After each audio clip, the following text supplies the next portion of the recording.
The first poster is Dr. Vandana Sharma. Are you here?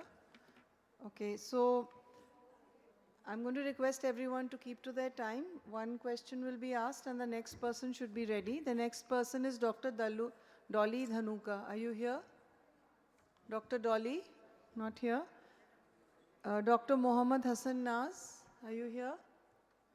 Not here. Okay. Dr. Mohammed is here? Okay, sorry. Okay.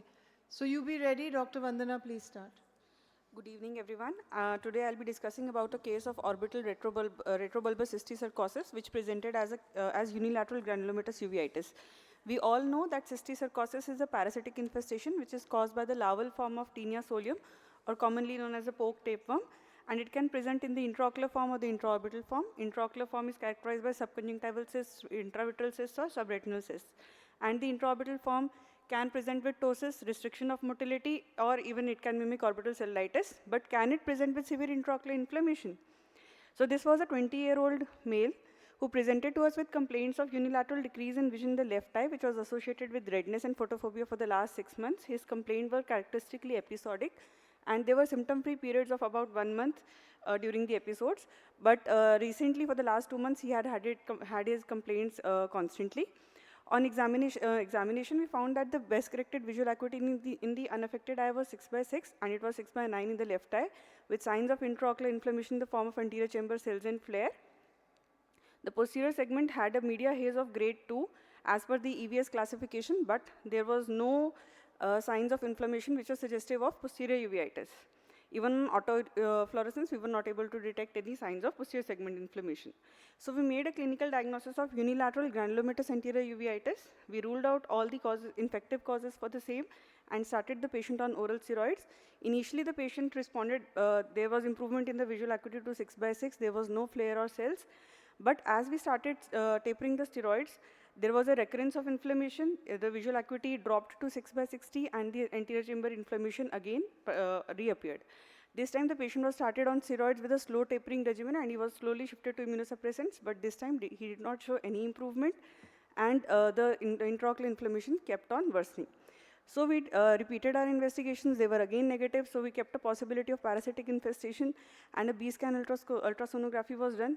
It showed that there was a well-defined cystic mass in the retrobulbar space in close proximity to the medial rectus with a hyperechoic central area, which was suggestive of cysticercosis. This finding was corroborated on MRI and CT scan. However, we were not able to elicit this cyst on MRI or CT. So there was an area of ambiguity. A complete systemic examination was done, and there was no evidence of any other lesions of cysticercosis elsewhere in the body. However, on taking a retrospective history, we found that the patient had had acute abdominal pain and discomfort 6 months back, for which he was advised sonography of the abdomen, and a cyst was found in the liver. He underwent medical treatment for the same, and he got relieved, and a repeat ultrasonography done at that time showed that the cyst had resolved. So now, by this time, the patient had refused. His pockets were emptied, so he refused for any further investigation, and we decided to start him empirically on oral albendazole. And we found a very dramatic response. The anterior chamber reaction was totally gone now, and the vision had improved to 6/9 unaided. This drop in vision was now attributable to a complicated cataract that the patient had developed in the meanwhile. Still, there were no posterior segment inflammation, and repeat ultrasonography showed that the cyst had decreased in size, and the well-defined wall had now started to disappear. The patient has been on follow-up for the last 6 months, and there has been no relapse in the symptoms. So we all know that ocular adnexa is the most common site of cysticercosis, which has been reported in India. The mode of infection can be through contaminated food, autoinfection, or retrograde peristalsis. And whenever we are suspecting cysticercosis of the orbit, we must ensure that 8-point ocular examination is done, which should include visual acuity, pupils, intraocular pressure, external evaluation to rule out ptosis, proptosis, or restriction of motility.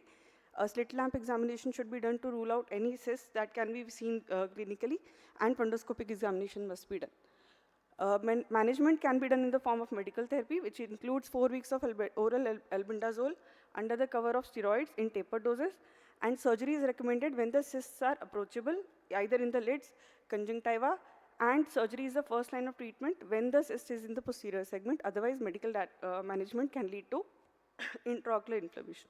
Thank you. Thank you, doctor. Any interesting case? Thank you. Did you look into the literature? Was there anything? Ma'am, I tried to find, but all the cases with intra-orbital cysticercosis present usually, the most dramatic thing has been orbital cellulitis only, or they can present as draining abscesses, but no one has reported orbital cysticercosis presenting with intraocular inflammation. Okay. Honestly, Case. the only evidence in my support is that the patient has responded to albendazole very nicely, and he has not had any recurrence after the treatment with albendazole. Okay.